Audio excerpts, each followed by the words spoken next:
Si vous possédez un micro, vous pouvez enregistrer du son avec Audacity. Tout d'abord, vérifiez que vous avez activé vos différentes entrées de son. Je clique tout en haut à gauche dans le menu Édition et je retrouve tout en bas les préférences. Sur la gauche de la fenêtre qui vient de s'ouvrir, vous avez différentes rubriques. Sélectionnez bien la rubrique périphérique. Vous retrouverez les différents périphériques de sortie et d'entrée. Ici, choisissez le périphérique que vous souhaitez utiliser. Si vous avez plusieurs micros, ils apparaîtront à cet endroit-ci. Je sélectionne par exemple le micro que j'utilise actuellement. Ensuite, vous pouvez choisir le nombre de canaux, soit en stéréo, soit en mono. Puisque j'ai un microphone qui me permet d'enregistrer un seul canal, je sélectionne mono. Ensuite, je clique ici sur OK pour valider ce choix. Vous pouvez retrouver les différents périphériques d'entrée et de sortie dans une barre d'outils. Cliquez simplement ici sur Affichage, puis retrouvez un petit peu plus bas les différentes barres d'outils. Ensuite, retrouvez ici barre de périphériques. Cochez cette case aussi pour afficher les différents périphériques d'entrée et de sortie. Donc d'entrée pour le microphone et de sortie pour les haut-parleurs.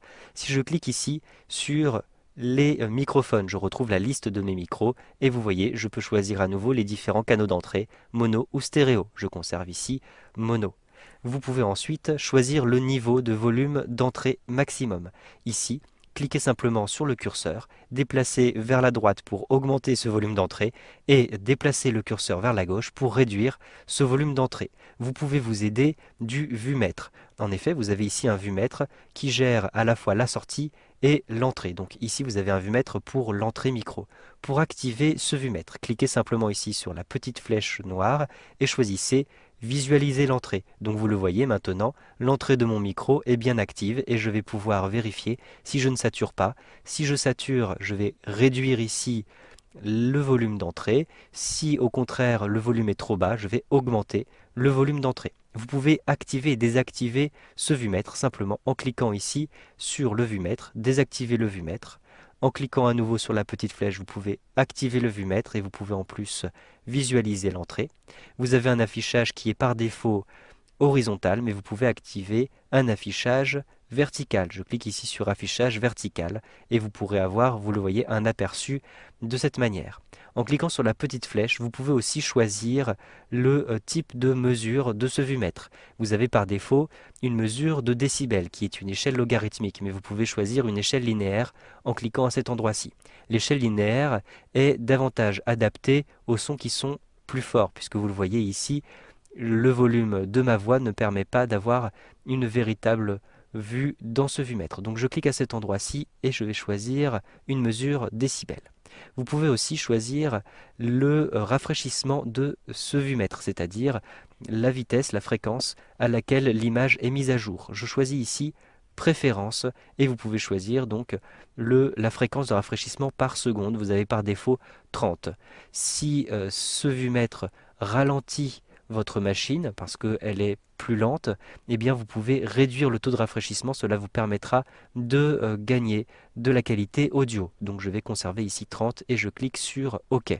Je souhaite maintenant enregistrer une nouvelle piste dans un nouveau projet. Je clique simplement tout en haut à gauche dans Fichier, puis Nouveau, pour créer un nouveau projet. Pour l'instant, je n'ai aucune piste à cet endroit-ci. Je vais maintenant enregistrer une première piste. Donc je clique simplement sur Enregistrement, donc vous le voyez ce bouton Enregistrement, un simple clic pour commencer à enregistrer. Comme vous pouvez le voir, pendant l'enregistrement, vous avez le curseur d'enregistrement qui se déplace vers la droite et vous voyez apparaître progressivement le tracé de la piste en fonction du volume de ma voix. Une fois que vous avez terminé votre enregistrement, cliquez simplement ici sur Arrêt. Si vous souhaitez maintenant effectuer un deuxième enregistrement, cliquez simplement ici sur Enregistrement et c'est une nouvelle piste qui s'enregistre par-dessus la première. Je clique ici sur Arrêter et donc vous le voyez, je vais avoir les deux pistes qui sont mixées automatiquement. Si je clique ici sur Lecture, je vais avoir les deux voix qui vont se confondre.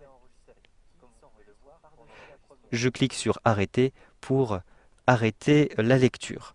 Si vous souhaitez continuer un enregistrement, simplement, sélectionnez la piste qui vous intéresse. Donc ici, je sélectionne la piste 1.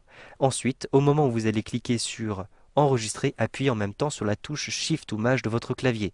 J'appuie sur la touche Shift ou Maj de mon clavier et je clique ensuite sur Enregistrer. Ainsi, je vais pouvoir continuer l'enregistrement sur ma première piste. Je clique sur Arrêter pour arrêter cet enregistrement. Donc vous le voyez, ici, j'ai pu continuer d'enregistrer sur la première piste. Il est donc important de connaître cette manipulation si vous ne souhaitez pas mixer à chaque fois vos nouveaux enregistrements. Je souhaite supprimer maintenant ma deuxième piste. Je clique simplement à gauche ici sur la petite croix en face de ma deuxième piste, de manière à conserver uniquement la première. Si je clique ici sur lecture, je vais pouvoir écouter mon enregistrement. Je clique sur stop pour arrêter la lecture. Vous savez donc maintenant comment capturer du son avec Audacity 2.